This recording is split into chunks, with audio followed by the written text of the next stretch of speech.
Pete, this is awesome. Oh, Clark, hey. Good to see you among the living, man. Check it out. It's the latest talent mix. Thanks, Pete.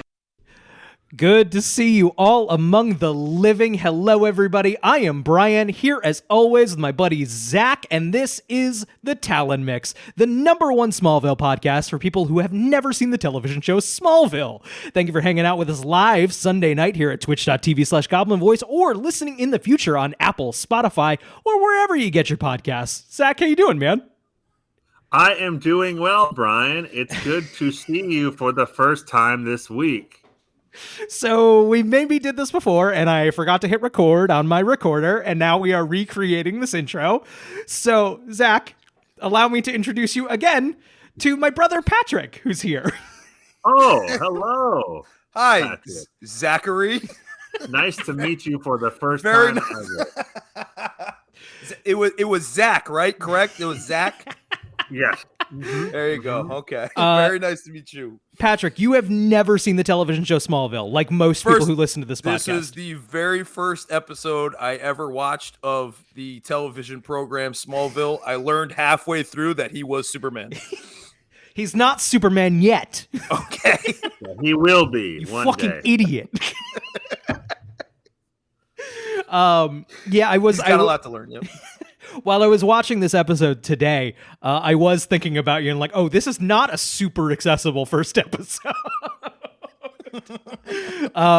We are, of course, covering the season 3 episode Slumber, which it's actually a pretty dope fucking episode. Zach and I were texting about it, like, wait, this episode rules. I'm excited to get into it, but Patrick, real fast, you have a podcast also. Can you tell us? What? Patrick has a I podcast? sure do. I sure do. What is it about? I have no idea. Man. Yeah. Sometimes our producer forgets to hit record on the podcast. I did that on my other podcast too twice. I know. Dude, I've recorded 17 episodes of a podcast and have never done that. I don't know how it's possible that you do it. All right, But you got yeah. one button. I got a couple buttons over here, True, bud. fair. So our podcast is called The Pick Route. We are 4 high school football coaches that like to talk about football, but we do it in kind of a different, unique way. For instance, we like to we play these games where we'll draft teams of animals or draft teams of WWE wrestlers, or we had one episode where we put all of the NFL coaches into a battle royale and talked about what they would wear and what their weapon of choice would be based on personality and perceived intelligence of what they would be wearing, what they would have. So we do have some knowledge of football, and we kind of talk about it. You know, we get into some nerdy football stuff at the beginning, but then we do some dumb, silly stuff at the end of each episode. I hope there's some crossover here. Someone. I was going to say, when are you drafting Smallville characters? Go Crows, baby! I noticed that. Lionel, like Brian, Oh, is yeah. Lionel the head coach? Yeah. We have to go on the pick route and make them yes. draft Smallville characters. I'd say Superman would be a pretty good football player. Really? You'd have to assume. You got to come back in season 4. Okay. He may or may not be the starting quarterback for the football team. Go Crows! So we have so much to cover today, mostly because, Zach, some big news in the Smallville world just dropped. Dude, don't even get me started. We have our first. We've possibly been resting on our laurels a little too much. We've been taking for granted that we are the #1 Smallville podcast. Yeah, because like we record entire seasons and don't even share them with anybody. We don't even, like, if you go on Spotify, we have like season 2, episode 13 and 17, and then we're in season 3 now. Yeah. Yep. Like, I don't see the problem. I don't see the issue. No, exactly. We don't. I think it's great. I think it's great podcasting because we've been learning and growing this thing as we go. And here's the thing. Talkville, this challenger to the throne that, it happens to be hosted by Tom Welling and Michael Rosenbaum, stars of the television show Smallville. Fuck you. Stepping into our house. Yeah, stay in your lane, Michael Rosenbaum. Stay in your lane. He has a fantastic podcast where he interviews people. Fantastic, great podcast. Great podcast. That's a great place for you, Michael Rosenbaum. Yeah, stay away from Smallville. Smallville is ours, not yours.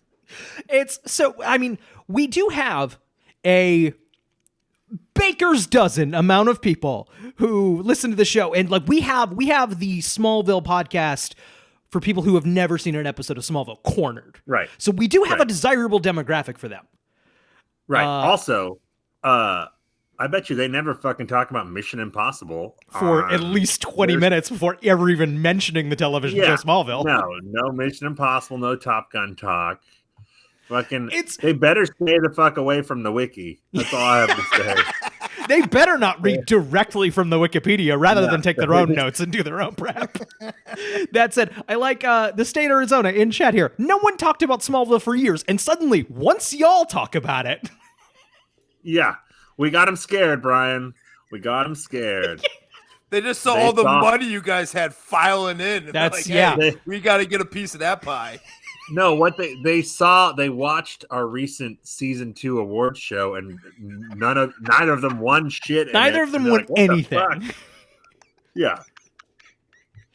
Lex is going to have a good year this year. Lex is really in it to win it this year. But yeah, the season 2 awards were kind of a bloodbath for your mainstays. I do have things to talk about those two actors and their profession later on. Excellent. So, yeah. Wonderful. So here's the thing, Zach, you were the one who noticed this. I did not, and this is actually it's not posted anywhere else. It's just in. Okay, we just have to listen to the 2-minute teaser for Talkville, right? Mm-hmm. That's our sister podcast. Our sister podcast. Hey guys, I'm Tom Welling. I used to play Clark Kent on Smallville. I'm Michael Rosenbaum. I used to play Lex Luthor on Smallville. Welcome to our podcast where we just listen to a different podcast. Way back. Welcome to This is what you get on the Talon Mix. Rewatch podcast. I feel like we've gotten to a point now in our lives where it's fun to talk about Smallville. I hope you're excited to dive in all things I've been in that Smallville. point my whole fucking life. Who knows what's going to happen? Join us as we'll discuss each episode. Well, let's get into it. Oh, you were a little tired of talking about this show you were on for a very long time. That's kind of bad. Yeah. Metamorphosis. We always called it bullet time. Clark is moving faster than everybody, but leisurely. He's not really in a hurry. This is Hothead. Quan just walks out of the room like, oh, okay. No, you don't get to cover. We've already covered all of Principal Quan. Nobody puts the fire. But no one heard it, Brian. I just really love this episode. The meteor shower. When We've Clark talked sees about Lon it. and trips and falls. Even John and Annette. How handsome is John Glover? You know what bothered me? Very I handsome. kind of remember being like, this is ridiculous. They lingered on this kryptonite. They call it Freak of the Week. He figured it out. What does it take another 10 years? I'm excited. I know. And we're going to keep it fun. So we're going to get to an important part here. Story, which has never really been seen. No, it's been seen, Michael, but it's okay. Clark Kent wasn't. You're the second best Lex Luthor ever. If I can go back, I would do a lot of things differently. At the time, I looked up to you. That I don't think people really were aware of. The beauty of the ignorance that Clark had and We sure are just listening and to we want this to hear now. from you guys, the fans, about what you liked, you didn't like, what excited you. I find that the participation is fun. Some of the questions we get are like, oh, I didn't even know that. The About to phone get real line fun. is 213-538-2883. When Clark returns the truck to Lex. That It was a only phone the second number. time they've met, and Lex is already practicing To drop declaring questions them for yes. Talkville. Who chose music for each episode? So we're going to call that right now, right? The music is always on. Talkville. What do you remember? It's Join worth Tom noting. Welling and Michael Rosenbaum every week as they rewind. Yeah, Michael, we get it. So Michael Rosenbaum just is that number. It's not listed anywhere. I was texting you mentioned there was a number, Zach, and I was like, oh great, we're calling that on the show. And then I went to look for it, and you were like, no, it's just in the Spotify preview. Yeah. So what approach do we take? Yeah, we gotta do a game plan. I think first we introduce ourselves. You'll do the talking, obviously. Introduce us, who we are, and then we'll throw down the gauntlet. Right, be of like, course. This is our corner. Do we just like, challenge them to a physical fight? No. No. Or we could be like just really condescending. Hey, thank you for creating this sister podcast. I think it's great that you are. I think it's great. You guys have a little excuse to hang out on once a week. Yeah. And then, so when you guys do that at the very end, because I do a football podcast, Tom Wellington played a quarterback in the movie Draft Day that I think the four of us are the only people who've seen that and like that actual movie. So, like, if he could just come on our podcast and like, talk about being Brian Drew for the Cleveland Browns. We'll all be connected. You can throw that out there. All right, perfect. So we'll all be on the line, to be clear. Right. So you say introduce us, then we'll talk some shit, and then I'll ask the question about his abs. Great. And then you can invite him on the show, and then perfect. Great. But just make it clear, it's not for the Talon Mix. He's not invited on the Talon Mix. No. I don't care. So you should say that at the end, Brian, just to be clear. This is not an invite to appear on the Talon Mix. Okay. Not at all. It's okay. So I'm gonna call it. So I will, for full transparency, I have called this number, and as a test, just to make sure I got the number right. I got 3 actual rings, and I panicked and I hung up. I was expecting to go like right to voicemail, and it didn't. I'm dialing the phone.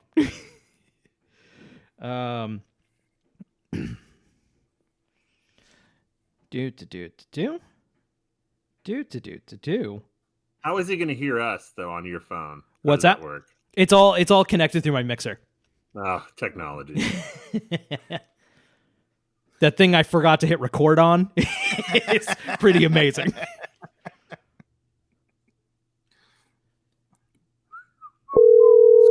You guys can hear that? Mm-hmm. Great.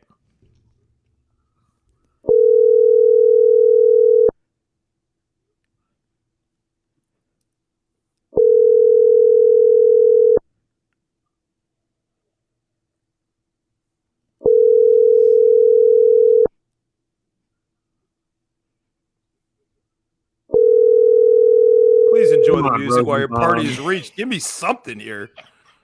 This podcast stinks. The Google subscriber you have called is not available. Please leave a message after the tone. Tom?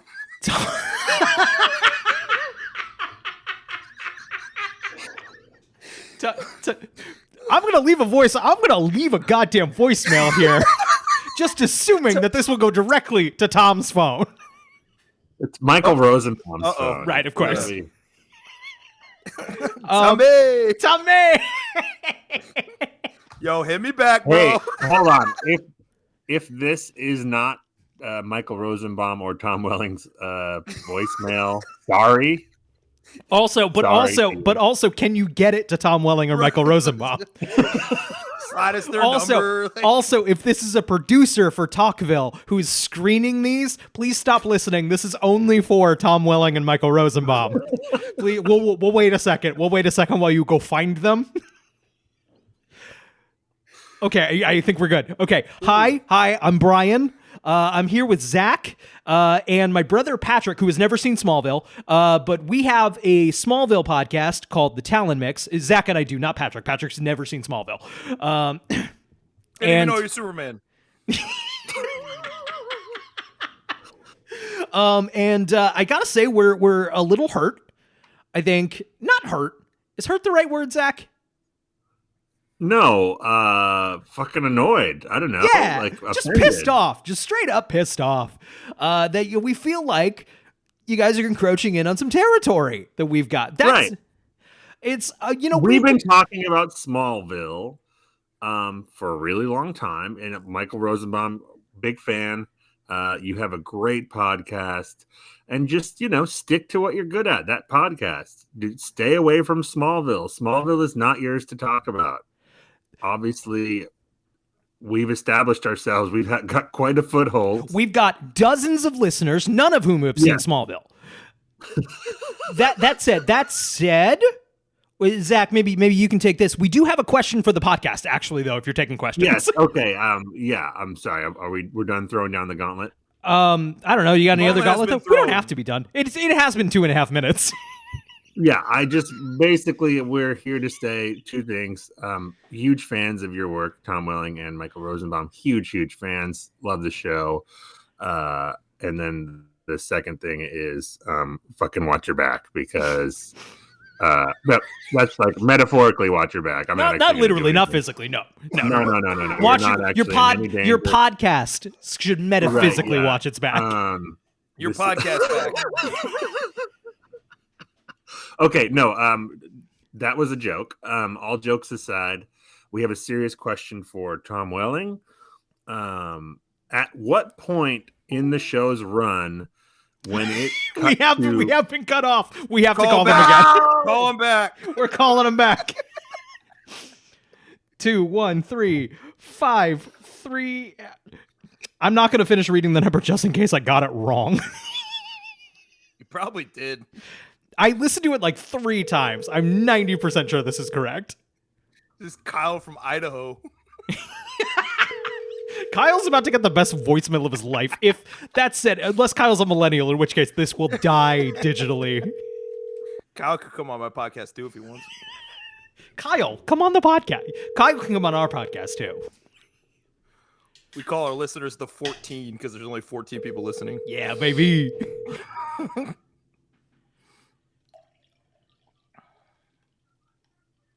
The Google subscriber you have called is not available. Please leave a message Oh, it's a after Google the number. tone. Got it. That's it. Hi, it's us again from the Talon Mix. Yeah, you thought it was over. We're back. And actually, you might as well acknowledge us at some point because we are going to keep calling. This is going to be a regular bit on our podcast now. Zach, would well, you- we're not going to call just to be a pain in the ass. No, of course not. Anytime we have a question that This- we don't know the answer to about Smallville, we're obviously going to call you the second foremost Smallville experts. and we do have a lot of questions every Sunday night here on the Talon Mix. Yeah. Zach, could you continue Okay. with your... Also, if you're listening to this one first, there's another voicemail that'll bring some context to this. Here with Brian, Zach, Patrick. Patrick's never seen Smallville. Nope. Yes, and in the previous voicemail, I made a joke about watching your back. Just want to be clear again. Just want to be 100%. 100% clear for legal reasons. You are in no real danger from any of us here. We big fans, love your work, not a psychopath. Okay, so question, serious question. At what point in the run of the show Smallville, when it goes to a close up of Clark Kent's abs, at what point did we stop using an ab double and start seeing Tom Welling's real abs? That actual Tom Welling beef. Right. Yes, exactly. Yeah. Because it does seem early on like we might be cutting to a different gentleman's upper body. I do believe there's a point, though. I think it's in this season, which we're covering now in the Talon Mix, the best Smallville podcast out there. Season 3. Come for the throne. Come for it. Try it. Fucking try it. Sorry. Okay. Now, Patrick, It's rabid dogs over here, Tom. Patrick, Zach, was that the end of your question? I think so. I lost my train of thought. Wonderful. Pat, you also had a question. Yes, I do. Tom, I don't care about Smallville. And I know this is probably a roundabout way, but if I have your ear here for a second, I run a football podcast. You played Brian Drew. I'm sure you're familiar with Brian Drew from the movie Draft Day. We are the 4 people that watched that movie. So look up the pick route. Find us. We want to talk to you about the movie Draft Day. I don't care about Smallville. We want to be absolutely clear. This is not an invite onto the Talon Mix. No. This is an invite onto the pick route. Very welcome on the pick route. 14 listeners, baby. But to talk about Draft Day specifically. Yes, Draft Day only. I mean, Cheaper by the Dozen also. You were in that. I saw on your IMDb. And he's an athlete and Cheaper by the Dozen too. No, Sometimes- just handsome. Just handsome and older than the other kids. Every bit of Cheaper by the Dozen, I'll leave this on the voicemail. I don't give a shit. There's bits in Cheaper by the Dozen where like there's a specific shot of Tom Welling just looking cool and older than all of his siblings. I just heard the thing go off, so I think we're off again. We did. They got the important bits. Yeah, that's right. Okay. Should we call Am them I one going more to time jail? just to say One more- goodbye and thank you? One more, One more time. one more again. One, just one more time. Just get a really polite exit out there. Just calling him up one more time.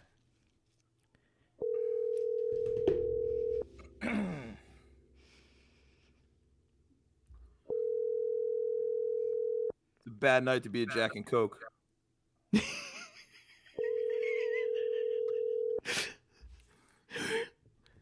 Actually, Diet Cola, no free ads. You gotta pay the talent mix.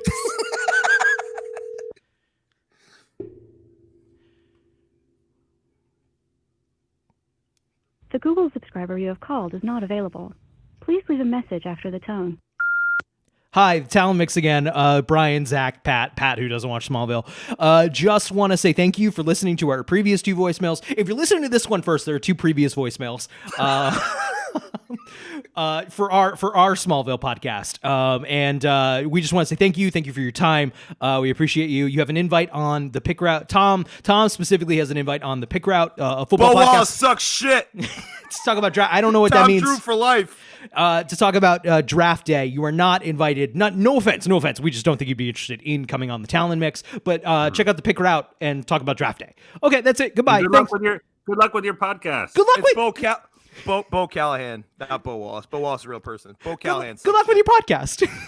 Yeah, you know what? I've listened to a lot of commentaries on the DVDs of Smallville with Tom Welling and Michael Rosenbaum. They're very clever, very charming. I bet it's going to be a great podcast. It's not going to be as good as ours. No. But like, there's room for a second lesser podcast out there. That's fine. You know, A little friendly competition never hurt anybody. Listen, we've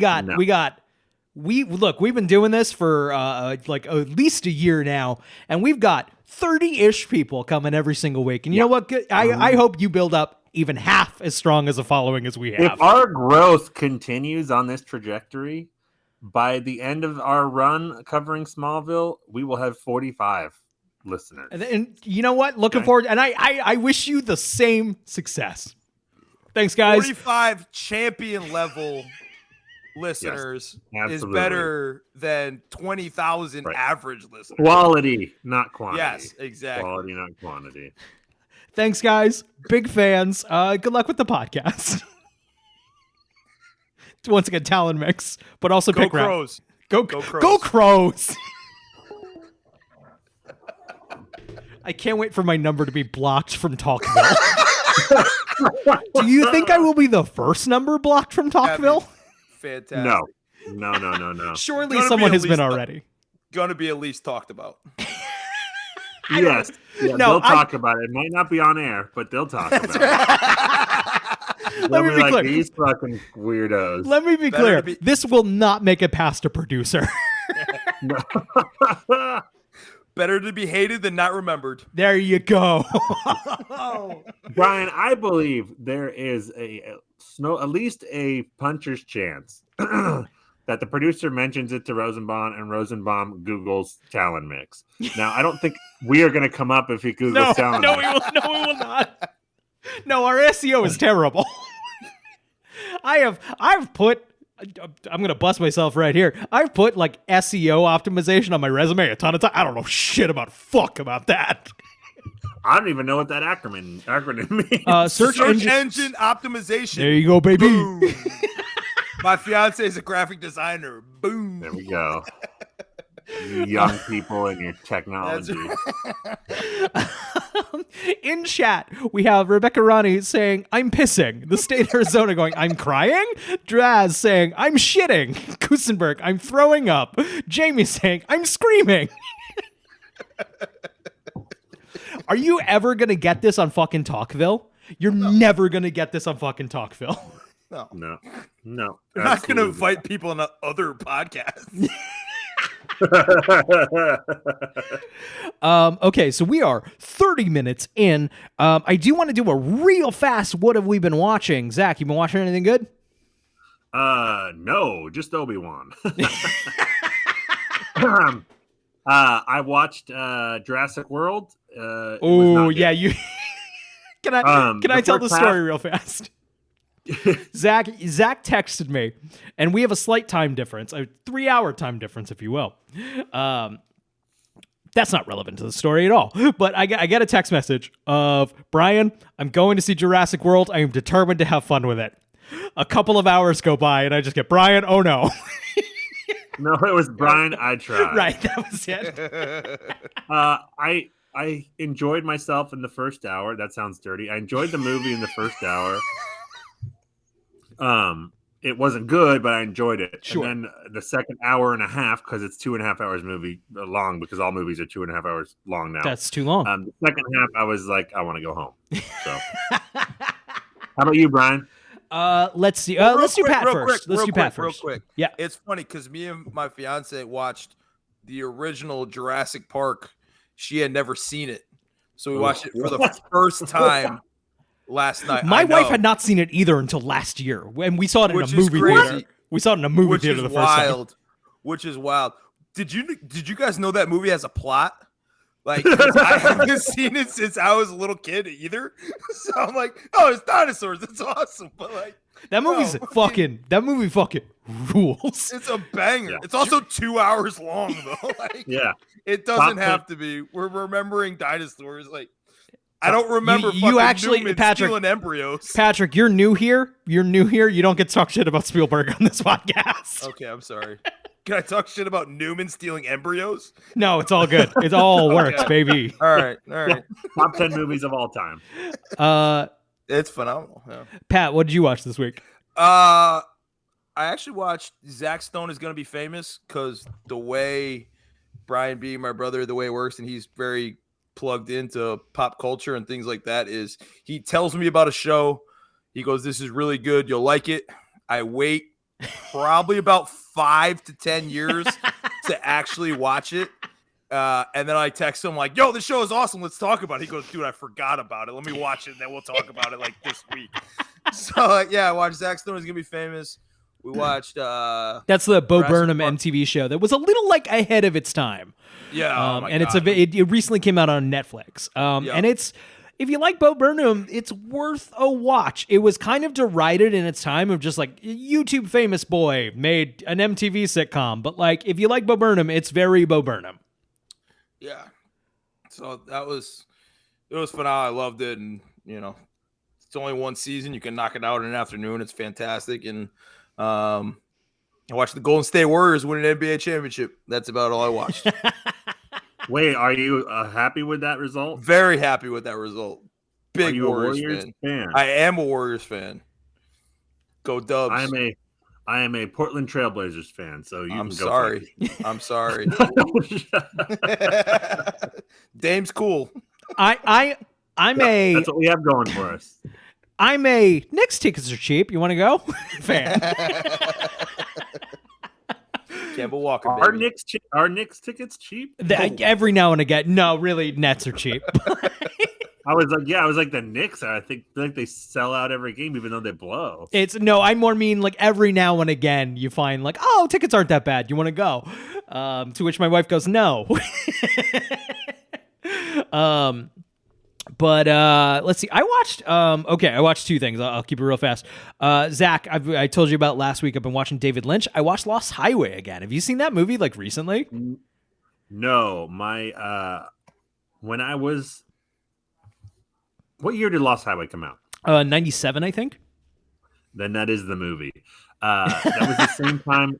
That is the same time they re-released the original Star Wars trilogy in theaters. The first one I saw multiple times. One of the times I saw it in the theaters, my dad and my brother went to go see a different movie while I saw Star Wars, and the movie they saw was Lost Highway. Oh, wow. And, when they came out of it, I remember being like, they were like, that was a weird fucking movie. What the fuck was that? My brother was only 5 years older than me, so he was, he was not like probably old enough to enjoy Lost Highway. Right. No, I would like I'm 33 and I'm like, I'm confused. No, but it's actually the first David Lynch movie I ever saw. I saw it in high school.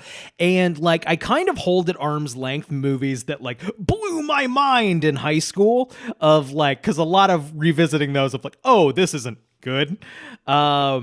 I mentioned last week, Emily and I have been working our way through David Lynch, and this was, honestly was one of my favorites that we've done so far. It's very vibey, very weird, but the soundtrack fucking rules.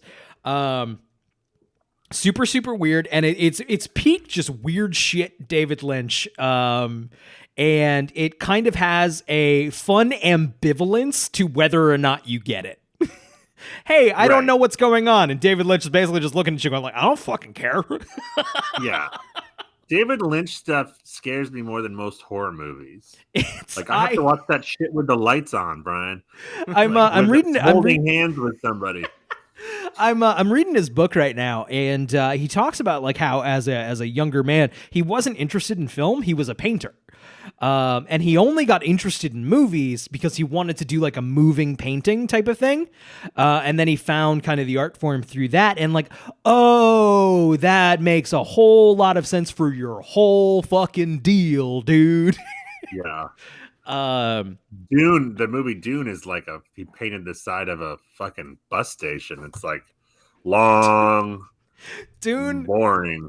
Dune we talked about it last week, might be one of the worst movies I've ever seen, barring The Fog, also starring Tom Welling.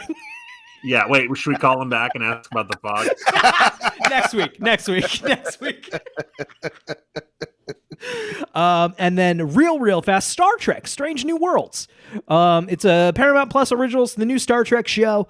And I'm not going to say it's going to like blow your fucking mind, but it's actual like, and I'm not a huge Star Trek guy. I like a couple of the movies. I've seen the original series and a couple of highlight episodes of the rest. And it's just good episodic TV. Pretty good episodic. The spaceship lands. There's a problem. They fix the problem. They get back on the spaceship. They go somewhere else. It's the kind of TV they don't make anymore. And I've had a delightful time with it. Fucking Smallville. Just like fucking Smallville, which I guess we should probably get into because we are 41 minutes into this podcast, and all we have done is harassed a probably better Smallville podcast, a worse Smallville podcast. Well, we went like 10 minutes without actually recording, so like I'm not. We're really at like 31 minutes. I guess that's 40. fair. Yeah, 40 minutes for us, 30 minutes for everyone else. Okay. We ready to get into Slumber? Yes. All right. We are, of I course, watched the wrong episode. Okay, of course, we are reading directly from the Smallville wiki, smallville.fandom.com. Pull it up for yourself. Follow along. Slumber is the 4th episode of the 3rd season of Smallville, the 48th episode overall. It aired October 22nd, 2003. Pat, how old were you in 2003? 13. Really? I was born in 1990. My math is always easy. Yep, 13 years old. Huh. But at then, I was 12. How old are you, Brian?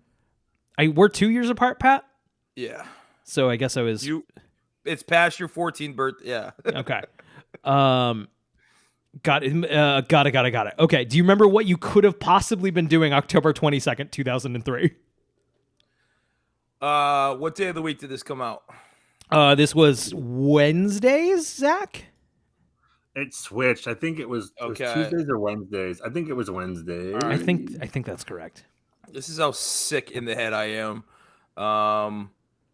Ohio State lost to Wisconsin that week. They won the national championship and lost to Wisconsin that very week. I fucking love that you can do that. That's amazing. If that's fucking real, I'm ashamed. No, don't be. One time my brother, for some reason we were talking about Super Bowls, and I was like, I bet I could name every Super Bowl matchup from the time we were talking until before, like when I was born. And I did it, and he was like, that's the most insane thing ever. But that is way more insane. It's so stupid though. Like it served me no purpose. Like it's just. Oh yeah, it's like my movie. It's like my movie knowledge. Yeah, I mean, it's just my brain is full of this just dumb football shit. It's like, useful 1/6 of the time in Trivial Pursuit. When you're on the Talon Mix, baby, it's useful. Yeah. And see, but Pat, you can hold that information, but also you remember today was Father's Day, which I did not. True. Well, yeah. Our mother's birthday? Nope, gone. Yeah.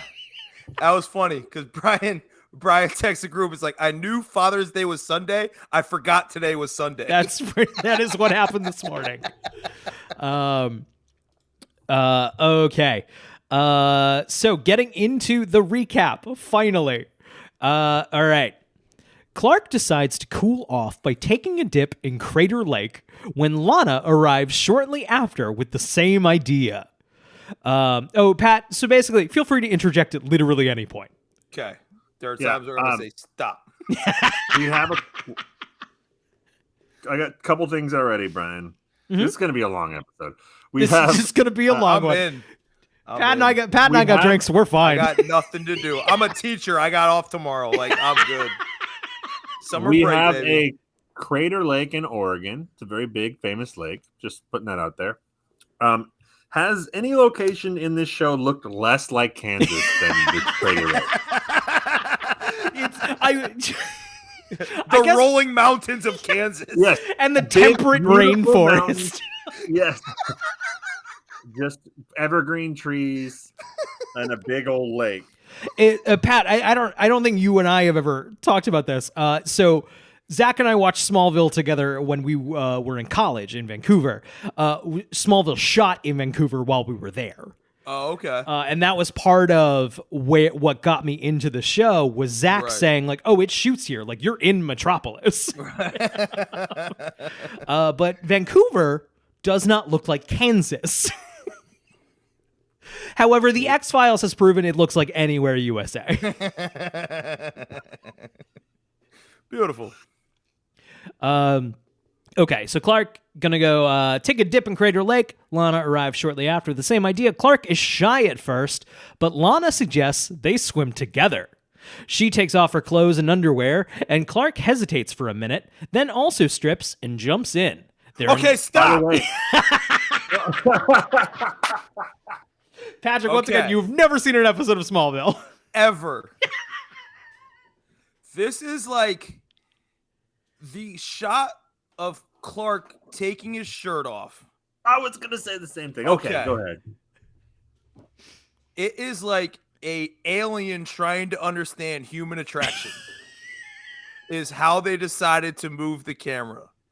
Because they scroll the camera down from Clark's face and stop on his right nipple and hold for, I would say, 2 beats too long. This is for teen girls, Patrick. We gotta show the nips. Are teen girls attracted to male nipples? Right nips specifically.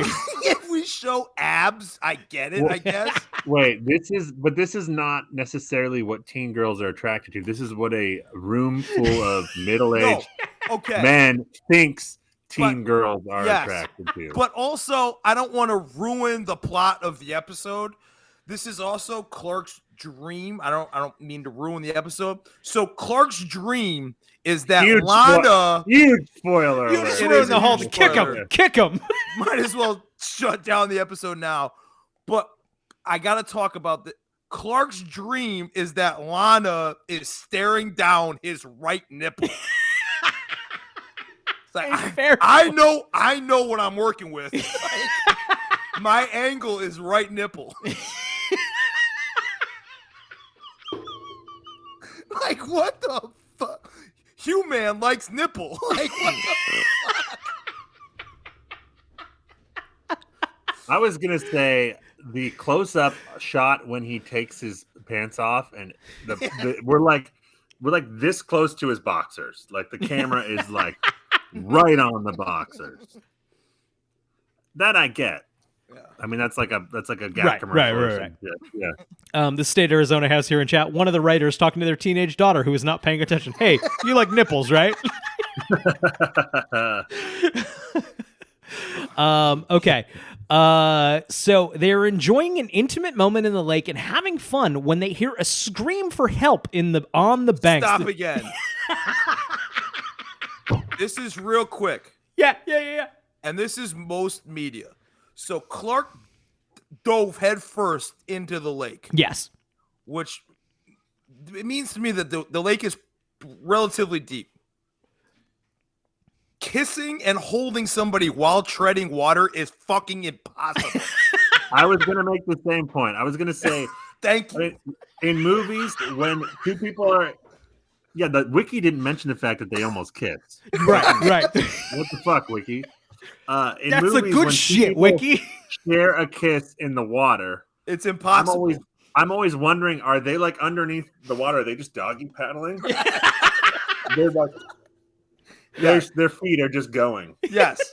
Zach is currently miming doggy paddling constantly. Yes. Mm-hmm. Yeah. Sorry. Yes. The listeners. Mm-hmm. I did a little wiggle myself too. But go ahead, Brian. I'm sorry. Okay, so they're enjoying an intimate moment and having fun when they hear a scream for help on the banks. A young blonde woman runs by, and Clark runs after her to help. When he catches her, she is terrified of whatever is chasing her. Clark tries to ask her what's wrong, but she suddenly is sucked into the ground and vanishes before his eyes.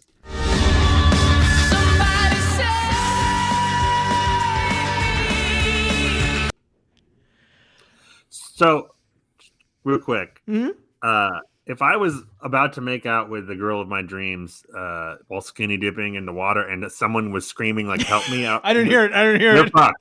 They're fucked. Yeah, I'm sorry. I have no idea. I didn't hear it. Girl of your dreams in your dreams. Yeah, he doesn't know that yet. True. Neither do we. Sorry. The second thing, getting sucked into the earth is fucking horrifying. There's was it a John Mulaney joke about fearing that quicksand was going to be a bigger threat in adult life? Yes. Yep. I remember prepared us for some other shit. There was a shitty live action Jungle Book, not the recent Jon Favreau live action Jungle Book. There was I know what you're talking about. But Patrick, we had it on video. I don't know if you remember. And there's a quicksand scene in that, and I was just like, "This is the most terrifying thing that could have possibly happened to a human being." Yeah. It was. My thing was like quicksand. We all know how to get out of it.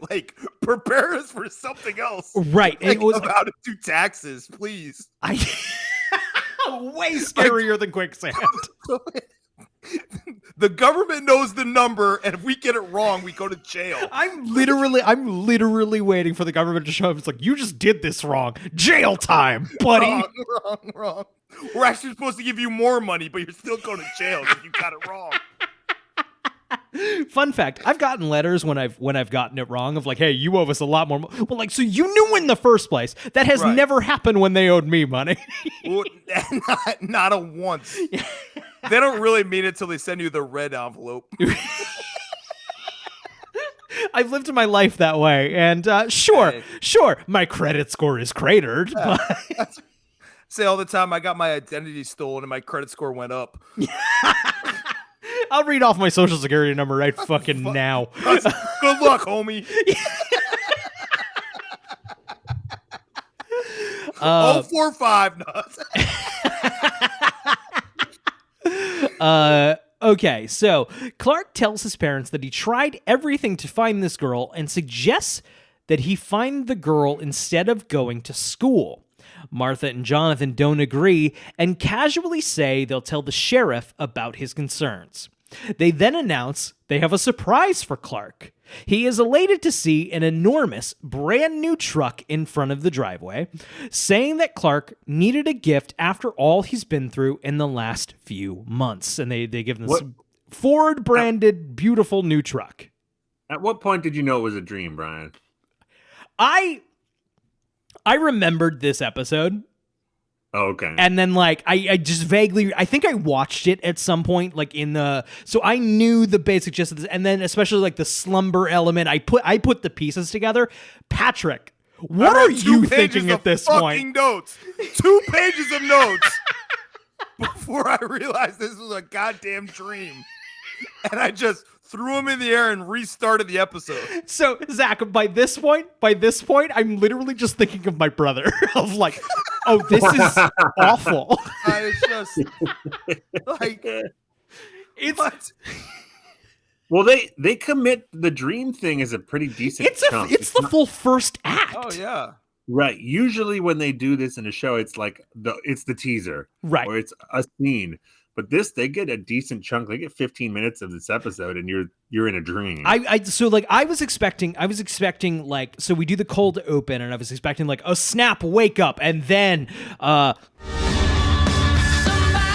but we don't get that. We go through the whole first act, and I was like, hang on, is this episode like really ballsy? Which is So I was like, I'm like, at least the show is not as crazy as I thought it was through the first half of the goddamn thing. I'm like, this girl just got sucked into the ground and you forgot it because you got a truck? Like, what? Yeah. Like, I'd way to still go, be worried. Superman. I'd still be worried. I don't even know he's Superman yet. I'm like, I'd still be worried about the girl who got sucked in the ground as my parents are like, oh, we'll call the cops later. Like, I'm like, what the fuck is this show? Patrick, wait, I gotta be clear. Is the you didn't know it was Superman thing, is that a joke, or did you actually like not know it was Superman? It's a very funny joke, I'm telling, but no, it was a good joke. No. I just needed to clarify to talk about this television show. No. I know The dream portion of this episode is like over the top in a very self-aware way, like a good way. Like the writers, right? They know what they're doing. I actually think it works really well. It's so what we're actually what this whole first act kind of does in like a couple of weak season 3 episodes.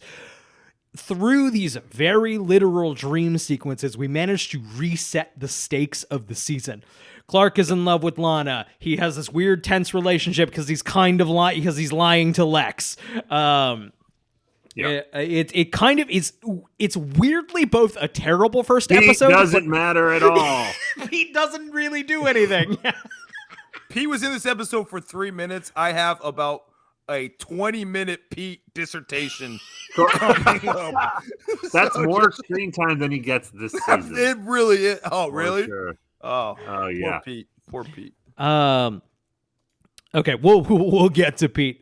So this is simultaneously the best episode to maybe come into, and also deeply the worst. Halfway through the third time I watched it, I got it. So. Okay. So Clark apologizes to Lana at school for running off, but she isn't mad at all, instead saying that the day was really fun. She says their relationship is usually miserable and declares that she is willing to wait for him to realize that they should be together.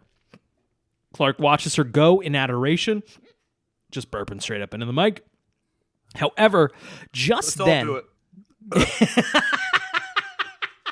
I don't feel so alone. Go ahead. However, it's got stuff you get on the pick route. Go ahead.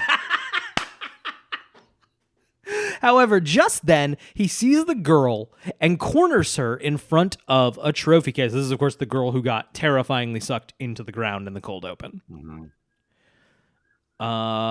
Okay. The girl says that she is Sarah Conroy. He tries to ask her what's going on, but she just says that he's after her. She starts to look terrified, and Clark sees the reflection of a red hooded figure in the glass of the case.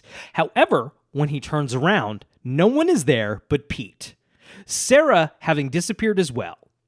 He asks Pete about the figure, but Pete didn't see anything. He is more concerned about Clark missing his history exam that was worth half of his grade. I don't understand that at all. Okay, I am in the jock culture that they are trying to portray here. Yes. Okay. I do not care one iota if one of my friends was to fail a class. Like, if one of my friends was to get arrested, like I wouldn't be like, "Oh, you're throwing your life away, dude." Like It's no. a dream. It's the he missed his test dream. It is so listen, it's a joke I tell with my friends all the time.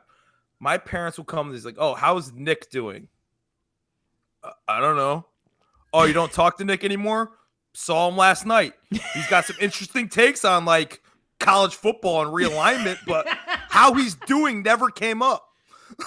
It's like I him being like legitimately mad that Clark missed a test is Even in a dream world, you can't get your head around it. Even in a goddamn dream world, I wouldn't want my friends caring about how I did on a test because I failed most of them. The Millers were not the most academically precocious boys. No, State of Arizona says they don't go to class at Smallville High. That's how you know it's a dream. I didn't know that though. I'm still like, this is the most batshit crazy show I've ever seen. A girl gets sucked into the ground, and this kid just gets a car. Bada boom. And a promise that his parents will call the cops later. Okay, completely bewildered at this point, Clark goes to the Smallville Torch office to ask Chloe for help. Smallville Torch is, of course, the school newspaper that is a fully funded daily newspaper. He is surprised and a little embarrassed when she tells him that the whole school knows about his and Lana's skinny dipping adventure. Clark then realizes that Chloe has dismantled her wall of weird. Patrick, this is in the show, the general, this is generally the show has worked under kryptonite is everywhere, and it's given all the kids in the high school weird powers, and Clark has to fight them. And they get tracked on Chloe's wall of weird. So Chloe explains that she's grown up and the wall had to go because she is only reporting on hard news that can be backed up with facts for her school newspaper. Not a bad rule, Dream Chloe. Generally a good way to do the news. Yeah. I got some on Chloe later on. Not Chloe so much. It's the room itself. Bothered me big time. That's later. Do you know? Teaser for the people. You might legitimately not know this. Do you know Chloe's whole real life deal? No. What's the actress's name, Zach? Allison Mack. Allison Mack was highly involved in a real fucked up cult. Oh. She's in jail. She is currently in jail for her involvement with that cult. That she had tried to get several Smallville cast members involved in. Oh. Sounds like a better career path. I'm laughing, but it's really terrible. You can watch The Vow on I think it's on HBO. It's about Nexium, and it's fucked up. 10 years, I'll watch it. Yeah. And then Brian will have to rewatch it. Right. Yep. That's how we do. All right. So that evening, Clark goes to the Luthor mansion after receiving an urgent message from Lex.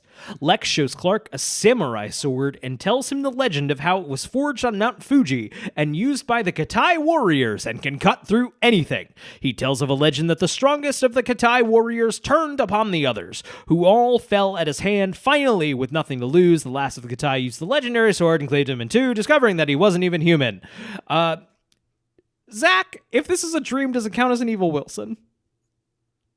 Yes, absolutely. Great. The evil Wilson counts for sure. Great. Patrick, we have a series of things we keep track of on the show. Evil Wilson is one of them. We'll move on. Gotcha. Just keep going. I have a question about the evil Wilson, though. I'll politely laugh. Go ahead. What up, Zach? What's your question? Do you think the story about the Katai is right or bullshit because it's a dream, so they don't actually have to tell a real story? Because Clark wouldn't know a real Japanese history story. I'm Googling right now. I have a Katai, just doing a Google search. I put in Katai warrior into Google. I have the top result is Katai Empire, the Chinese Army, which is a Kickstarter, which appears to be for a miniature board game. And then I have Katai which is a Star Trek thing. So I would say no. I would say this is not real. I love that. So the writers, because Clark wouldn't know that Right. stuff, and if it's his dream, it would just be bullshit. So, like, perfect. I like that. Well done, Smallville writers. Well You've done good on this one. You've done done good good on this episode. Okay, so Lex suddenly swings the sword at Clark, who instinctively blocks it with his forearm. The blade shatters, and Clark is wide-eyed and shocked and speechless as Lex accuses him of not trusting him. Clark tries to explain, but Lex angrily declares that he will dedicate his life to exposing Clark's secret. Clark goes home to tell his... What was that? That's harsh. That's harsh. Harsh? Clark goes home to tell his parents about Lex's disclosure, but only finds Sarah standing in front of his yard terrified. She muses that lilacs are her favorite flower and begs to not let the Traveler take her again. Suddenly, the red-hooded figure appears. He is extremely tall with bony, decayed fingers and wearing a red cape with a tattered hood. Clark approaches the Traveler, but he simply throws him across the yard, declaring in a deep, distorted voice that Sarah cannot hide from it. He engulfs Sarah, and Clark runs to rescue her. However, he finds nothing under the cape. He punches a hole in the ground, reaches down, and is pulled into it. Suddenly, Clark is startled awake on the couch in his loft. Yes, Zach. When the Traveler throws Clark, he throws him into the back of a truck, smashing into some wood planks. Does broken farm equipment in the dream count? A stunt was required for the show. And like it was visually represented in the show. So we have not. I mean, does it have to be diegetic? No, if there was a car crash in a dream, I think we would count it, right? I think we would count it. I don't see why we wouldn't count it. No, Mark it. Zach has gotten up to go get the tally mark. Patrick, we keep track of car crashes on this show. It's a general Smallville writer favorite. But we also keep track you mean broken farm equipment, which broken we also farm keep track equipment. This is the first of season 3, broken farm equipment. Wow, season 1 has it all over the foreshadowing place. to later in the episode.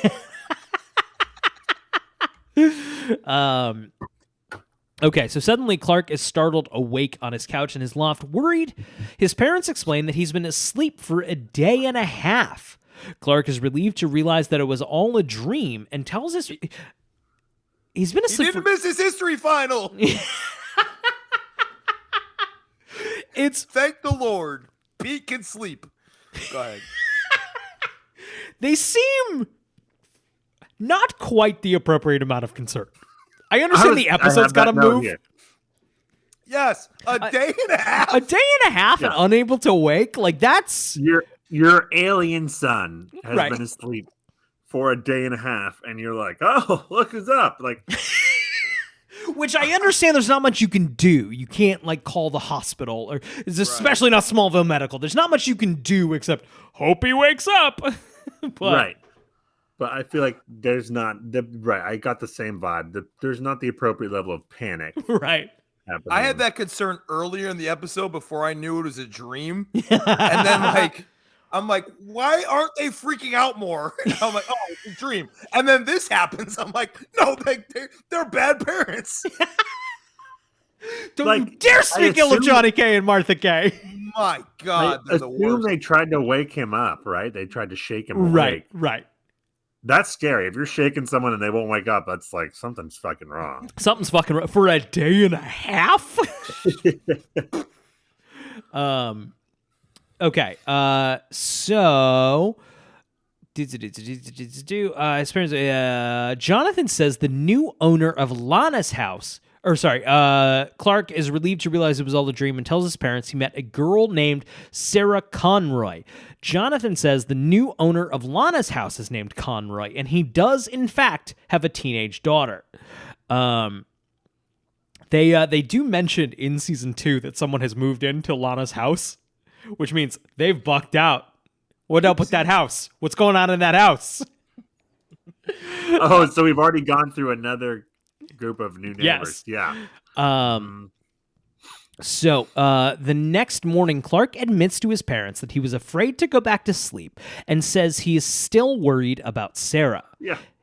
Sorry, the beginning of that scene, it's the next morning. So he wakes up after a day and a half of sleeping at night. And the next morning, he's leaving the house. And his mom is like, oh, were you up all night? I just slept for a fucking day and a half, Mom. Of course I was up all night. I'm fucked up now. What do you mean? Yeah, my schedule's all over the map. Wouldn't she be more worried if, like, he went back to sleep? Yeah. For a day and a half? I did. Sorry, Pat, go ahead. I was just going to say, because I don't know when the good part to say this is, but it's obvious to me that Tom Willington cannot portray being tired. And the writers realized that because their solution to the problem was to have every character go, "You look tired, Clark." Like, he looks exactly the same as he did before. I think it's a mix. I think it's a mix of Tom Welling's like performance and also like ultimately we are still linear television flipping through the channels and we do need teen girls to go like he's pretty and stop. Right, yeah. He looks tired. Yeah. Fair. But every character mentions how tired he is. But fair. He's still got to look hot. You look really hot and tired. Fair. Lost my place. Okay. Jonathan points out that Clark was unable to be awakened at the same time she moved in, and tells him to stay away from the Conroys. Clark doesn't go to school that day, and Lana brings him his missed homework. He is touched by her thoughtfulness and confides in her that he is still really concerned about his strange and protracted dream about Sarah Conroy when he hasn't even met her. Lana suggests they walk through the dream, and while Clark is relieved that she doesn't think he's nuts, he doesn't want to admit that he dreamed about them skinny dipping together. Staring at the noop. He says he doesn't remember everything clearly, so Lana suggests they go visit Sarah instead. However, upon arriving, Clark and Lana are dismayed to learn that Sarah is in a coma being cared for by her uncle, Nicholas Conroy. Nicholas explains that Sarah was asleep in the car with her parents when it went off the Loeb Bridge. Fuck you, that's Loeb Bridge, Jeff Loeb, Superman writer. And Sarah was the only survivor. Clark notices that the lilacs in her room and says that they are her favorite. He also notices Nicholas wears a St. Christopher's medallion, the patron saint of travelers. Nicholas is unnerved by Clark's observations and excuses the two, saying he has to administer Sarah's medication. Clark knows his saints, first of all. That's cool. He's a good Catholic boy. I was going to ask, is that out of left field or is that like well established? That's out of left field. He's not. Beautiful. Beautiful. That's what I was hoping for. Superman is Jesus. Beautiful. Beautiful. Love it. Love it. Created by a Jewish man. Right. But go ahead. What I love about this scene is it just begins. First, they're like, in the last scene, they're like, oh, let's go meet Sarah. And then it just cuts to they're in Sarah's house with her uncle, and Lana and Clark are standing in front of Sarah, who's in a coma in a hospital bed in her house. And we don't see the beginning of the scene because the beginning of the scene doesn't make any fucking sense. Like you go over to your neighbor's house, you're like, hey, can we meet the new Sarah here? And he's like, no, come on in and look at the girl in the coma while I talk about her. He's selling tickets. That's weird, right? A little bit. Doc Holliday, hi, welcome back. Says, still haven't watched the show, period. Isn't there a patron saint for everything, including the wheel? Is. This is not covered in Smallville, but you got two Catholic boys here who can confirm. Three Catholic boys who can confirm. Yep. Pick something. Well, lapsed Catholic. I'm culturally Catholic, don't get me wrong. Yeah, my mom is Catholic and her family's Catholic. My dad was. 3 for 3, baby. 3 for 3. I've been to plenty of mass. Let me put it this way. I don't believe in God, but I'm still fucked up and have to get dressed immediately after sex. Because what if God sees me? Little JIC. Okay. Let's see. He notices blah blah blah. Nicholas is under blah blah. We did all that. Lex storms into Luther Court Plaza and interrupts Lionel's massage to complain that he has limited computer security access. Lionel simply says that he has to protect the company's assets, and Lex reiterates his dedication to the company. He suggests Lionel puts the restrictions in place because Lionel thinks he might betray him.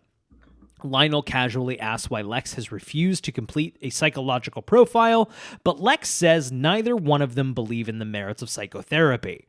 It's 2003. Lionel counters that severe emotional problems can affect day-to-day decision-making. Lex realizes that he must comply with Lionel's request of 5 sessions if he wants to keep his job and restore Lionel's confidence in him. Is this a great scene? Is this a great written scene? No. Is John Glover always the fucking best on this show? Yes. Any scene Phenomenal. that begins with John Glover shirtless getting a massage and ends For with no John Glover, reason. and ends with John Glover shirtless eating an apple, also for no reason. A peach. No, I think it's an apple, my friend. It's very much a peach. No, I had this. I Question. have notes. I saw it.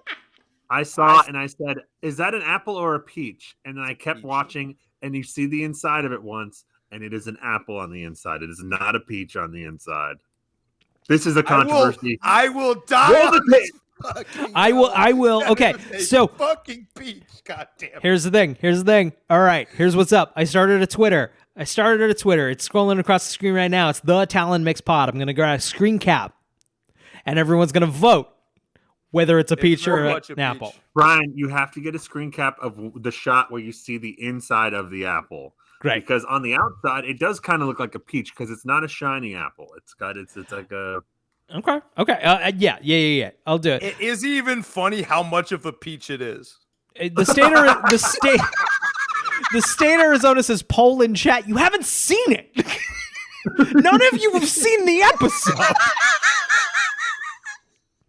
Oh, should we call Talkville and ask them?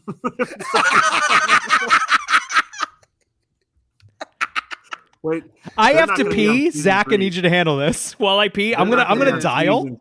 What's that? For a while, they're not gonna be on season 3. We'll have it for them. I'm gonna pee, and I'm gonna dial this. I'm gonna pee, and you guys. I'll take over. Great, thanks, bud.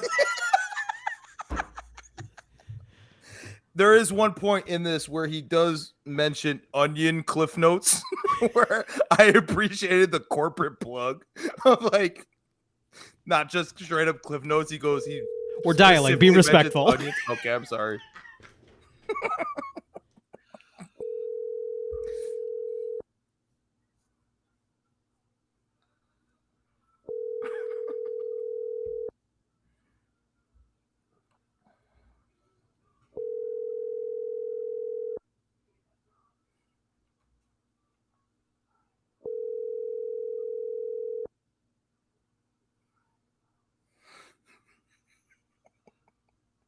The Google subscriber you have called is not available.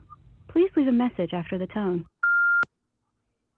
Hey, Talkville podcast. It's your sister podcast, the Talon Mix. Well, this is Zach, a representative of the Talon Mix. I swear we're not crazy. We were doing our superior podcast, and we came across a question. We're currently recapping season 3, episode 4, Slumber. There's a wonderful scene when the MVP of the show, John Glover, is getting a massage. It's a scene between him and you, Michael Rosenbaum. During the scene, he begins to eat a piece of fruit. We are split here on the Talon Mix podcast. One of us believes this piece of fruit was a peach. Correctly. And the other is certain that the piece of fruit is an apple. So you were there, Michael Rosenbaum. You were there. Was he eating a peach or an apple? Apple's the right answer, but I don't want to influence you. clearly an apple. I'm so sorry to be wasting your time with the clear peach that this piece of fruit was. But again, if you could get this to Tom and have him on the pick route, we'd really appreciate it. That's not why we called. We wanted real answers. Also, Chad Brian voted that it was a peach. State of Arizona declared it. But go ahead. Sorry. Okay, we're done. End the call, Brian. End the call.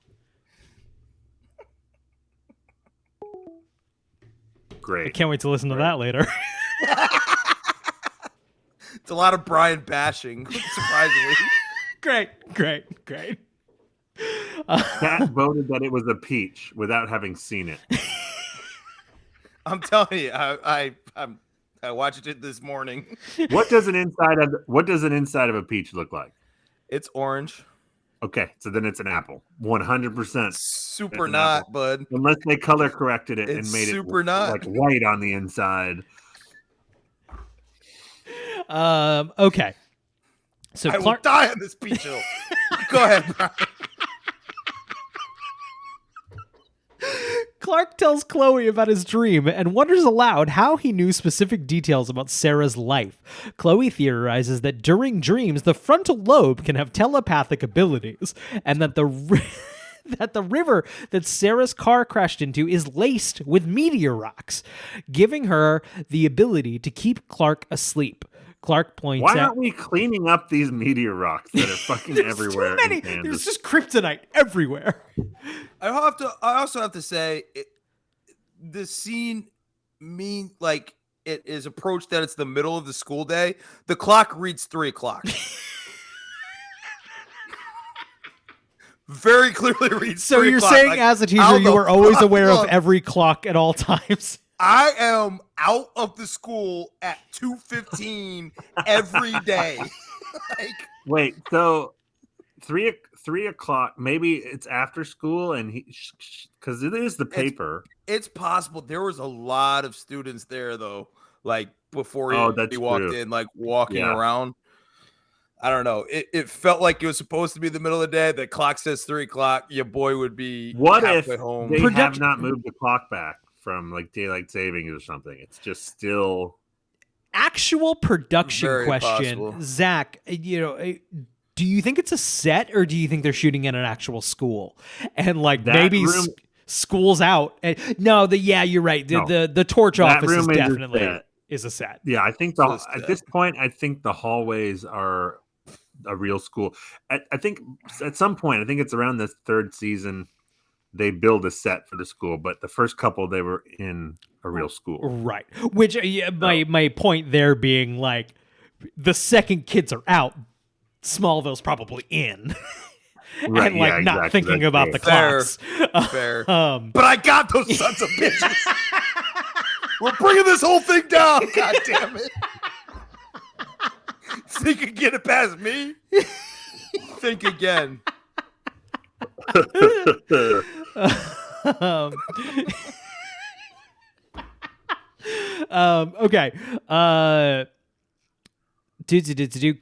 Kryptonite sleep. Clark points out that he didn't wake up until the Traveler appeared and says he thinks it is her uncle. He wants to investigate Nicholas Conroy, but Chloe declines, saying that she has a deadline for her Daily Planet column. I'm still not over the idea that national newspaper The Daily Planet has this high schooler column, even with Lionel Luthor's help. He's a billionaire. That's true. He's a billionaire. It's true. It's probably not in the Sunday edition. It's probably just on Mondays. Okay. Reviewing public records in the loft, Clark and Lana discover that Sarah's parents were extremely wealthy and she inherited... burped again. She inherited everything. Thanks, bud. Don't let you feel alone. They guess that Nicholas controls the fortune, but Clark still doesn't understand Sarah's fear of him. He is visibly tired, and as soon as Lana leaves to get him a cup of coffee, he drifts asleep. Sarah appears in his dream and explains that this is the first time she's been able to enter dreams and could hear them when they came to visit. He asks who the traveler is, but she avoids the question. She reveals that every time she starts to come awake, her uncle gives her something that puts her back to sleep. She then falls off the balcony and is engulfed by the traveler. I am just... Sorry, Zach, go ahead. No, you go ahead. You go ahead. I am reminded of, like, I did Google while watching this, of, like, does Superman need to sleep? And the general consensus is mixed opinions. He has to. Come on. He has to sleep. I'm okay with it. I'm okay with it. Yeah. Does he have to breathe underwater? Because I don't remember that being a thing. But there's multiple occasions of him not having to breathe underwater. I'm sure he doesn't have to. Okay. I don't know for sure. No, he need. Oh, yeah, that's true. There are multiple times where he's underwater for a long, long time. It's Superman, Zach. What? You can just put him underwater and he fucking dies? It's Superman. Yeah, I was gonna say, yeah, that's true. He just breathes in water. The skater is in his Poland chat. So there's the girl, the actress who plays Sarah is good. She's actually a good actress. She does a very good job. But she is Canadian for sure because she instead of saying out, she says out. She says that's why I reached. That's why she's a very good actress, but she's Canadian. She says, I reached out to you. Zach, you and I went to college in Vancouver. We've talked about that at length, but did you pick up a little accent? My parents noted I picked up a little like oot. I don't think it was an accent, but I did start using sort of Canadian phrases. Interesting. Like I said A once, and as soon as it came out, I went, no. Zach and I feel like I speak for both enjoyed Vancouver. It's a beautiful city, but like July 4th came around, and Zach, just leaned it. We really held on to what we had, and Zach, I believe, on July 4th, walked around fucking Vancouver with an American flag cape. Yes. Mm-hmm. Mm-hmm. Good times. Good times. Beautiful. I also wore a shirt. Good times, different times. Yes, exactly. One time I was walking through Vancouver with a USA shirt on, and a guy got in my face and said, "Hey, your country took a lot of money from me." And I was like, "Yeah, fuck me too. How do you think I feel? I live there. They took money from you." Good times, different times. Oh man, that's accent. Now, do Canadians have to sleep? I don't know. Unconfirmed. Okay. Right. Unconfirmed. Fair. Just asking. Okay. Presumably, Clark wakes up. What does presumably mean? Wiki? Oh, because we don't know if it's a dream. Okay. Got it. God, we have so much episode left. Jesus Christ. Oh my God. Okay, yeah, I'm going to power through this paragraph. Save all comments for the end of this paragraph. Presumably, Clark wakes up and goes to tell Lex about his dreams. Lex says that Sarah was indeed expected to wake up, but the hospital could not find evidence that her uncle was drugging her. Clark thanks Lex for his help and turns to go, but notices a samurai sword on the wall. He casually asks if it's an ancient artifact, but Lex says that it's simply a prop from his favorite movie. He playfully goes... Kurosawa, sorry. His favorite Kurosawa movie. Yes, it was that specific. He playfully goes to hit Clark with it, and when Clark reacts with alarm, Lex advises him to get some sleep. Instead, Clark goes to visit Sarah again. He asks Nicholas if he can sit down with her for a while and x-rays the medicine cabinet. He steals one of the vials of medicine and super speeds away. Nicholas discovers the open cabinet and looks angry. Clark drives home in a hurry, but Sarah appears in the seat next to him, saying that Nicholas is angry. Clark realizes that Sarah's presence means that he is asleep again, just as the truck is seen careening off the road and flipping several times. That's a car wreck. Boom, baby. Boom, baby. Boom. That's the third car wreck of the third season. Doc Holliday says Lex is a big Kill Bill fan. I don't think Kill Bill's out yet. It came out in 2003. So Right about. Right about. I don't know when. In 2003. Kill Bill Volume 1. Man, that movie rules. Release date. October 10th, so it'll be a little while. Oh, no, it came out not when they were filming, though. True. This was Lex bought that sword the day that movie came out. Okay, so we got real quick, it's important to note that it's not Clark's super cool dream truck. right. His real life shitty beater truck. Well, go ahead. Oh yeah. Okay. Well, okay, I'm going to start. We're going to get to the truck. The beginning where he goes over to his neighbor's house and he says, I brought Sarah some flowers. This is a girl who's in a coma who he met yesterday for the first time in the coma. I brought her some flowers. Do you mind if I just sit with her for a while? And the uncle's like, sure, neighbor boy who I met yesterday, come sit with my unconscious niece.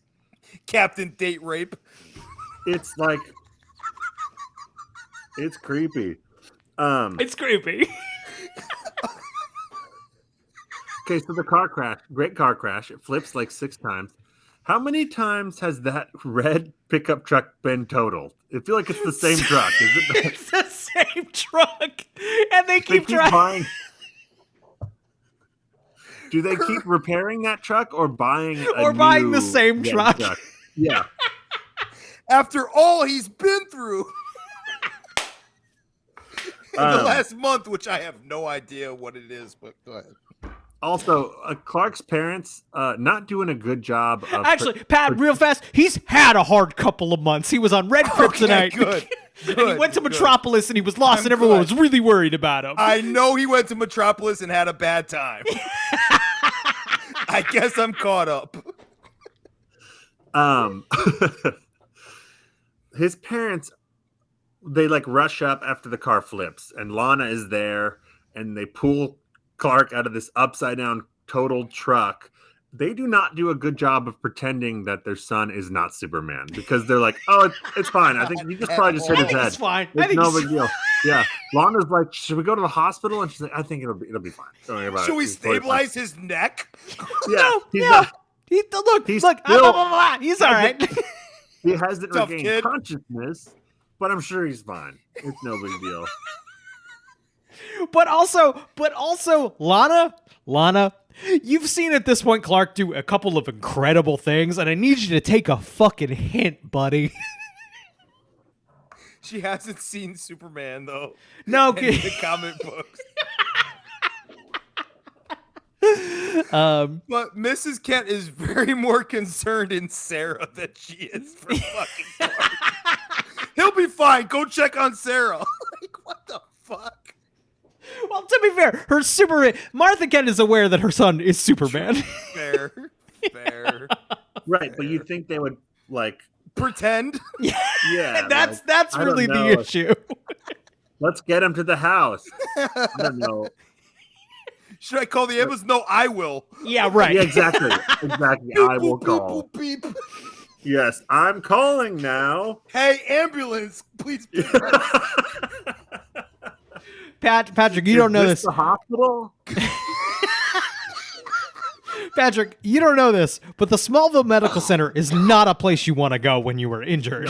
True, yeah. That is a place. That is a place where people go to die. Lana, that's the last.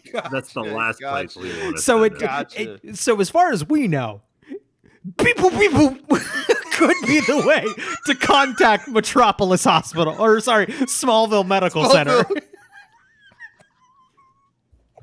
People, hello, please. Yeah, Lana, we don't want to take him to a hospital with no light bulbs. Or it's just in the dark.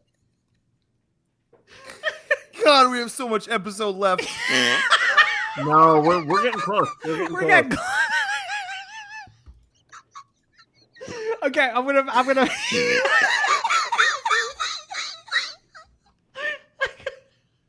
Oh, Boise.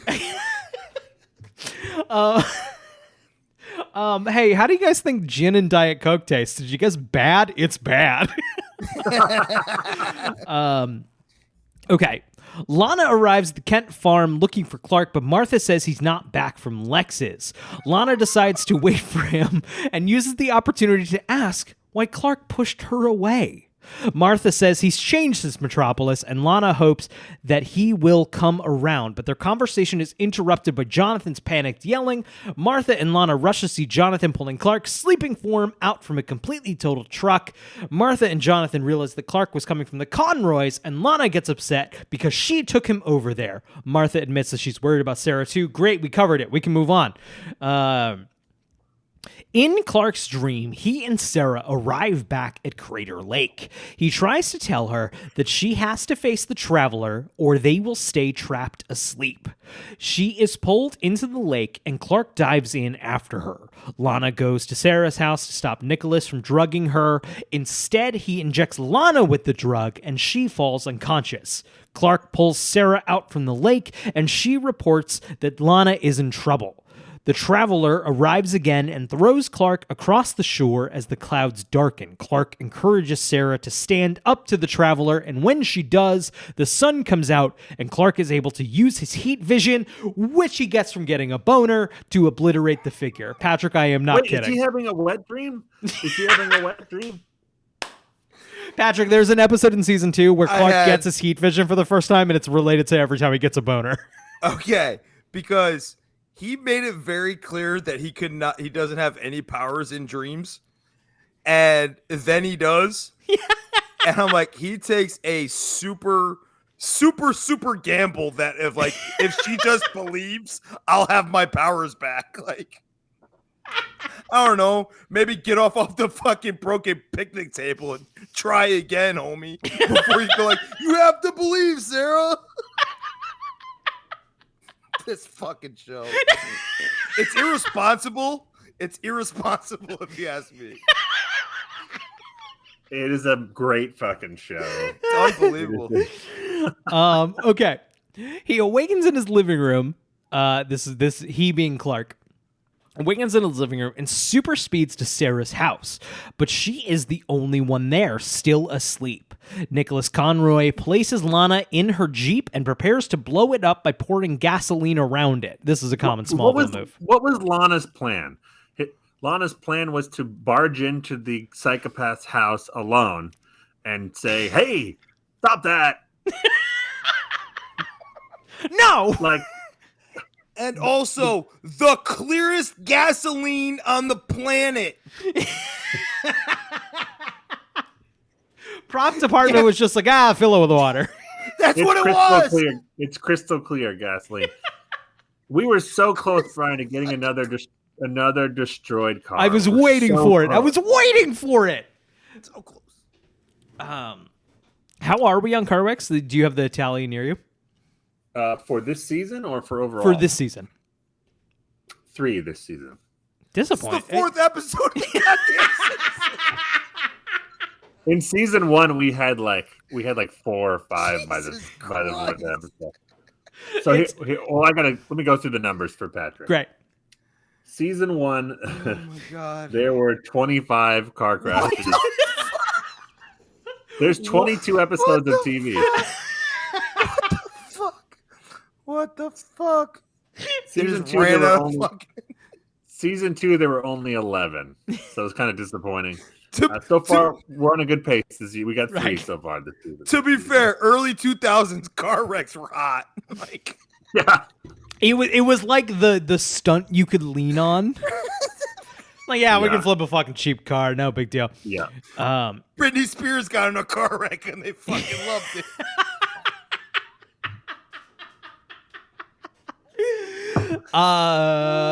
Okay. We're on the tail end here. Clark telescope. So they're pouring gasoline. Gasoline. Clark telescopes with his X-ray vision through the woods to see him strike a lighter. Is that how Clark's X-ray vision works?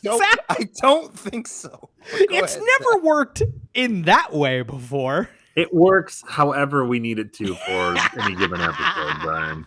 It was oh fuck, we only have 2 minutes left for this episode. Yeah. Sees him strike a lighter and super speeds to catch it before it hits the ground. Clark throws Nicholas against a tree and knocks him out. Lex announces that he has decided to submit to Lionel's request. Concussion!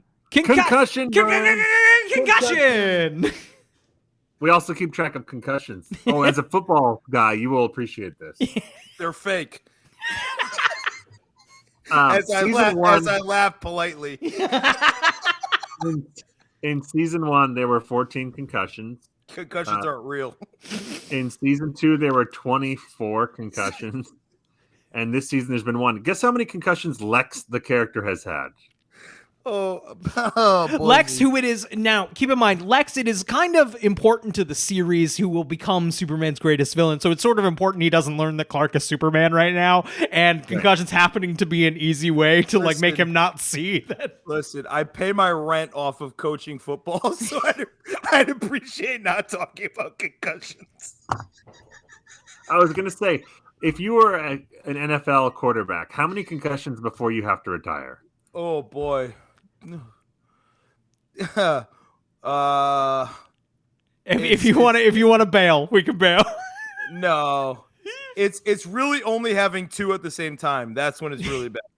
Oh, really? That's real. Like you can recover from a concussion. It's when you have a concussion and you keep playing and you get another.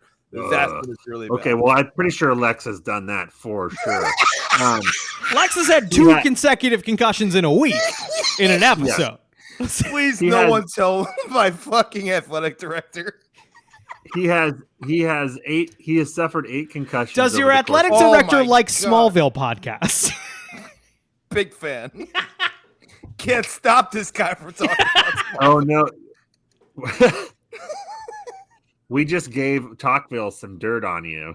They're going to come for you. They're coming big time. The state of Arizona says, get your athletic director on the show. Let's go. He's in. Okay. Lex announces that he has decided to submit to Lionel's request, admitting he was fearful of the outcome of psychological testing. He says he has nothing to hide. Sarah is sent to Smallville Medical. Sorry, I think I missed a thing here. Clark throws Nicholas against a tree and we got that. That's assault, brother. So the scene with Lex He's a bad guy. Lionel, the scene with Lex and Lionel has one fantastic line, which I think is stolen from the movie Speed, but it's still great because John Glover delivers it.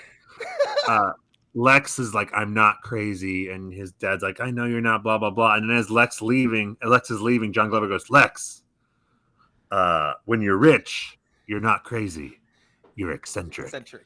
John Glover It's is John Glover is so fucking good.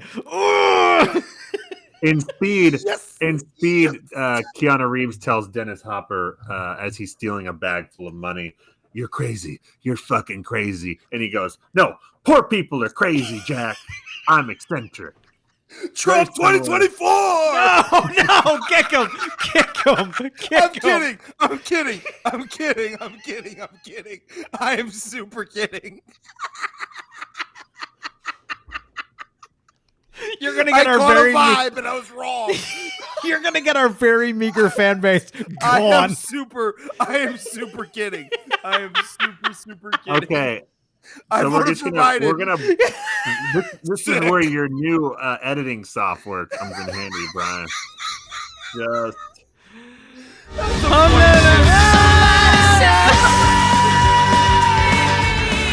That's a funny joke. God damn it.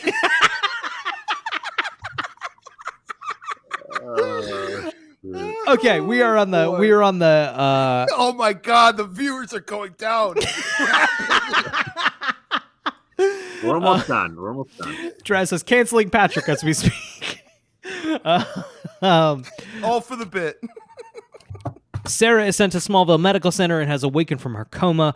Clark comes to visit her, and she remembers their dreams. She admits that she noticed some of the things he could do, and that he is clearly in love with Lana and shouldn't push her away. Clark is she the first actress portraying a high school on the show who looks like they're in high school? I think so.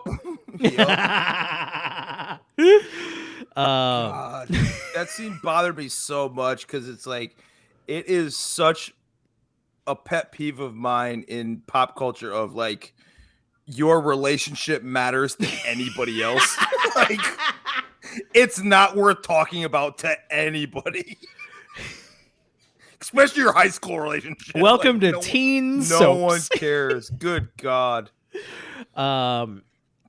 Okay. Later that night, Clark is studying for his history exam when Lana comes to visit. She admits that she feels foolish for putting herself in danger, but she liked being Clark's girl next door for a few days during their investigation. Cute little scene. This is actually a great scene. It really is. I'm not even going to read it from the wiki. I'd rather just recap it in a. So what happens is Lana is saying like, "Hey, I liked being the girl next door for a little bit," and like Clark has a moment of like, "Hey, you're always going to be the girl next door." To which Lana responds, "Hey, you want to like hang out this weekend? Maybe we can go swimming at the lake." To which Clark goes like, "Hey, whoa! I don't think skinny dipping's a good idea." And then Lana has like the perfect level, like, who said anything about skinny dipping? Maybe in your dreams, Clark. Yeah. But she does it in a way where she knew because Sarah told her about the dream. Right. She's fucking with him. She plays it very well. It's so good. It's so good. It is really it's good. the no teen drama stuff that I absolutely want. Yeah. Doc Holliday asks, do they have a prom episode? Yes, and it's very good. Buckle your fucking seatbelt. Next season. The end of next season. Live music. Lex got Lifehouse to play for the seniors, Zach. Okay, we got a couple of cleanup things to. Can I ask super quick? Yeah, of course. Yeah, of course. Super quick. How much older is Lex? Welcome to a constant discussion on this show. Oh, Boise. Okay, so it's not a super quick. It's No, there are a couple different answers, but I think we landed on that he is he was 21 when Clark was 14. The whole Fair. thing is in the first episode, Clark saves Lex from a car wreck. And so it's a little bit like, hey, I'm in my 20s and you're a freshman in high school, but you're my little bud now. Gotcha. Okay. Yes. So it's kind of a little brother older brother relationship. Gotcha. Okay. But that's it. It's weird though. No, it's weird though. Okay. I picked up on that. It's not like good. I picked up on that. Yeah. It's also really not good when later, and there's a Lex Lana thing. Get ready for that chat in a couple years. A Rooney. Everyone is 18 years old when it happens, so it's fine. Tune in. Yeah. It's fine. It's not like they get married or anything. All these episodes are pre-recorded. Yeah. Okay, so musically, this is a fascinating And episode. Arizona says, "Oh, welcome." Yeah,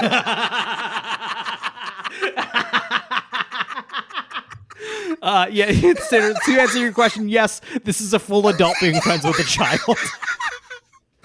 Sorry, everybody. This is the first time I've listened to this podcast. I love you very much, Brian. Go ahead. I support all your endeavors. Okay, so musically, the needle drops in this episode are there are 5 needle drops in this episode. All of them are REM. Oh wait, it's all REM? 5 REM tracks. That's Were they glorious. promoting a greatest hits album or something? Zach, Or like, that is exactly what they were fucking doing. I shut found the fuck up. from KryptonSite.com. Zach, I'm going to literally read you the press release fucking verbatim. I did not know that. I swear to God, I did not know that. This is October 22nd, 2003. Historic television first for WB Superhit Smallville and international music superstars REM. Smallville episode airing on October 22nd to feature songs exclusively from REM. One more paragraph. In an unprecedented partnership between Warner Brothers Television and Warner Brothers Records, the WB, the Slumber episode of Smallville airing on WB Wednesday, October 22nd, will feature music of only one band, international rock sensation REM, throughout the episode. This is a long fucking thing, but yes, it is directly tied to a greatest hits album that is coming out that week. Brian. Yes. Brian. All right, Did real they quick. write- Gervasia just says, "Okay, REM songs in an episode Yes. of Sleep is very funny." I literally, That's my question, Brian. Did the writers I have no write an idea. episode about sleep to fit with REM, or I is have it the no other way around? That Fucking is idea. incredible. Yo, call Don't Tom. Call him. All right. Call We'll do it one more, that. and then we'll get out of here. But like, we Yeah, gotta and know. then- yeah. Do another episode tonight. Fuck it. Live watch. Get him on the horn, says State of Arizona.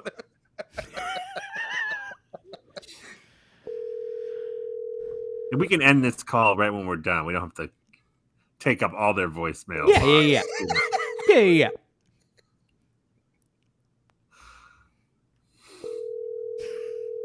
God, it's going right to voicemail. It's You're not going so to pick this long. up. My God. I hope this time they pick goes. Stop The calling. Google Yeah. subscriber you have called is not available. Please leave a message after the tone. Hi, Brian, Zach, Patrick again. Patrick's never seen Smallville before. We did the Draft Talon. day! we did the Talon Mix podcast. We have a question about the episode Slumber that primarily featured, in fact, exclusively featured music from the band REM. What came first? The an exclusive REM needle drop episode, or the plot line revolving around dreams? We're actually really focused on this. It's about 1 a.m. on the Eastern time, and some of us have had a couple of drinks, and we need to know the answer to this. Also, Let me repeat the question just in case that was confusing. cool. Did the writers come up with an episode that surrounded around sleep because they had already made a deal with REM to showcase their music, or did the deal come after they decided to write about sleep? That is the question. Thank you for your time. Fonte Mac, no matter what else do you got about draft day? Yes, I got it. All right. I love draft day so much. You guys Brian, come on my draft day podcast. I think we need to do. Yeah, I was gonna say we need to do a draft day rewatch. It's got Tom so Welling. good. It's so good. We watched The Fog starring Tom Welling, and that was awful. I learned that Tom Welling was in draft day 5 minutes before coming on this podcast. Oh shit, he's Brian Drew? Fuck yeah. Let's see. And there was some continuity stuff. None of it's that interesting. None of the notes are that interesting. I guess we can get out of this super long episode. Patrick, tell us one more time where we can find the pick route. At the pick route across all channels. That's Twitter, Instagram, or YouTube. At the pick route. Yeah. Hell yeah.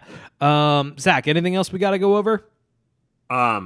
Just wanted to let the audience know that this episode of our podcast was actually a fucking dream. None of this really happened.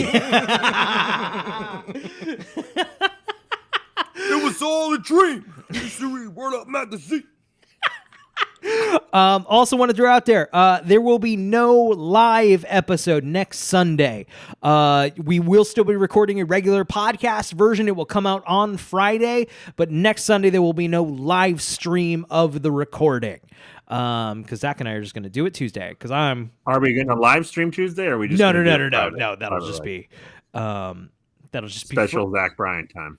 Exactly. Like season one, like all of season one, but someone will actually hear it. Also, I got another show. It's called Brian and Eric Don't Belong Here. We have on coming out on Wednesday. We have an interview with author J.W. Oker. He wrote a book called Cursed Objects, and it's going to be a lot of fun. I'm also, if you happen to be near Connecticut, my buddy Eric and I are doing a live show. Brian and Eric don't belong here at Paracon in Ansonia, Connecticut. It's July 17th, Sunday, 1:15 p.m. It's actually going to be... It's going to be stupid. It's going to be stupid. Tess Feifel from Astonishing Legends is going to be joining us. We're going to be interviewing her. She'll actually be there with us both days at the convention. So, hey, if you're around, come say hey. The show is insanely good. Listen to it. Thanks, buddy. Gotcha, buddy. Zach, before we get out of here, did you have a question for the Smallville gods? I have a great question for the Smallville gods. And now, Patrick, I'll thank you to hold your comments. Was it, in fact, an apple that John Glover was eating in the scene?